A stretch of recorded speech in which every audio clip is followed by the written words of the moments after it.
Once known as the Garden City for its great weather amongst all the major cities in the south of India, this is a kind of a wake-up call for all Bangalorean. Like I said initially, brace yourself, because according to a report filed Spare the Air by Greenpeace India, Bangaloreans breathe air 5 times worse than the World Health Organization guidelines. Now, what does this mean? Mainly that the pollution levels are extremely dangerous, and this could lead to several diseases like lung infection, asthma, depression, low weight births amongst children. Who's responsible, you may ask? You could be asking now, even as you watch this show. Well, mainly vehicular emissions, they are saying. And I think the government, which may draw up grand plans, but then look at the result. This is the result that we have. According to WHO safe level, it's 5 micrograms, which is actually set, and Bengaluru was found to have an annual average PM of 2.5 concentration, which is 5.8 times higher than the safe levels. Like I said, it's been set by the World Health Organization. Is there a solution in sight? Perhaps there is, but if we really are cautious, because I don't think that all of us have a right to ruin a city, because we have to leave this for the next generation amongst others. There could be several other reasons, of course.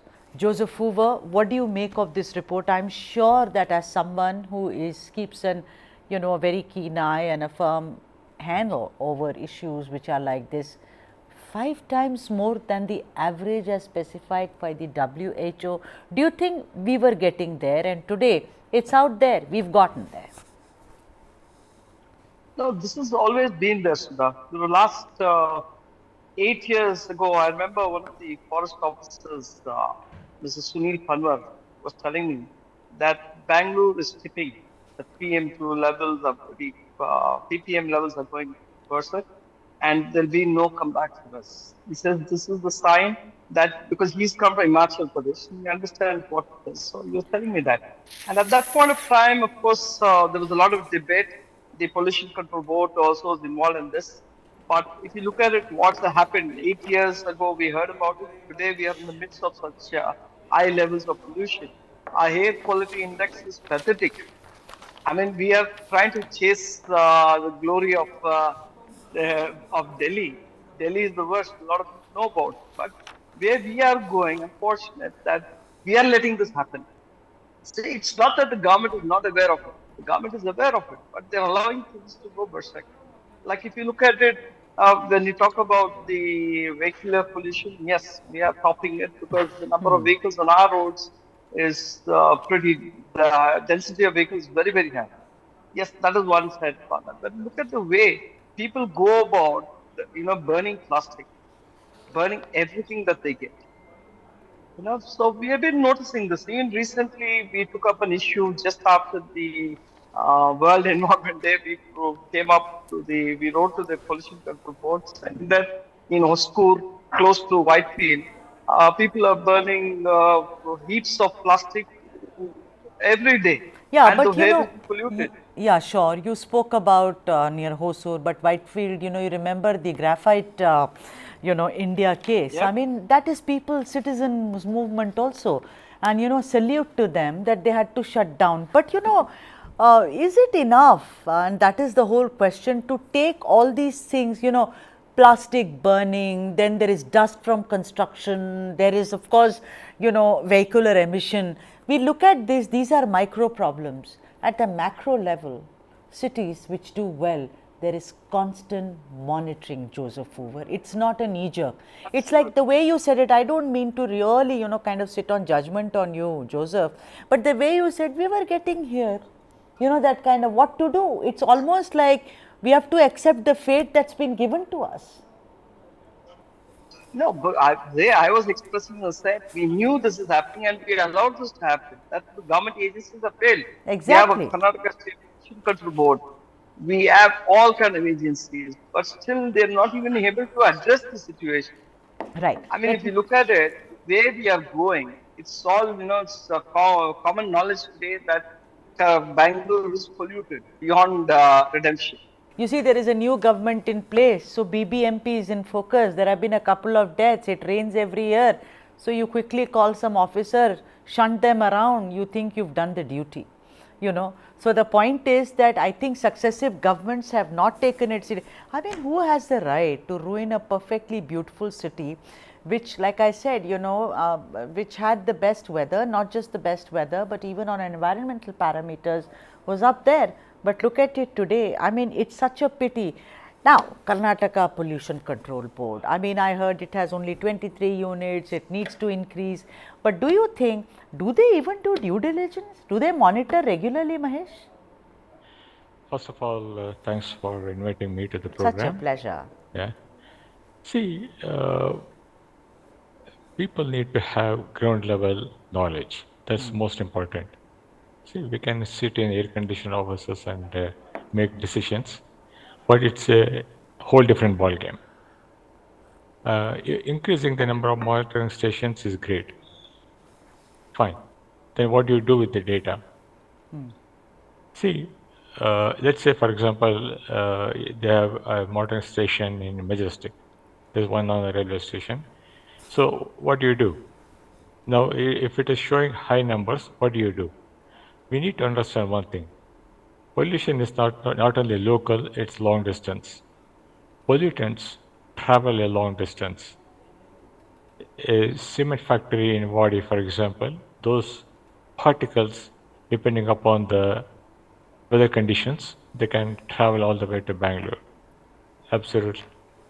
For example, I work for the Canadian government with the Government of Canada, Department of Environment.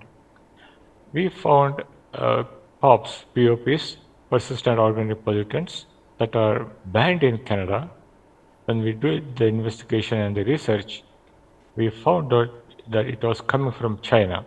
So you can imagine China to Canada, it's a long distance. So what's there from Wadi to Bangalore? So we shouldn't just say it is local pollution. It's also long distance from other sources. But the local pollution will be more. There's no doubt about it. Right. See, first of all, we need to have more people who have the technical knowledge. Avinash, considering that you were in the middle of this, because I have also read the detailed report that you did, also, giving us data on Bhopal, for instance, giving us data on other cities. But at the end, you also give solutions. I want to first ask you, and I want it to come from you. Do you think this was expected? Because I have read even past reports in newspapers about this same problem, and like my friend Joseph Hoover said, it was coming. But look at it. Just to say it was coming does not suffice. No, Avinash Kumar Chanchal, why did it happen is the question. Why are the Bangaloreans breathing bad? That is the whole question.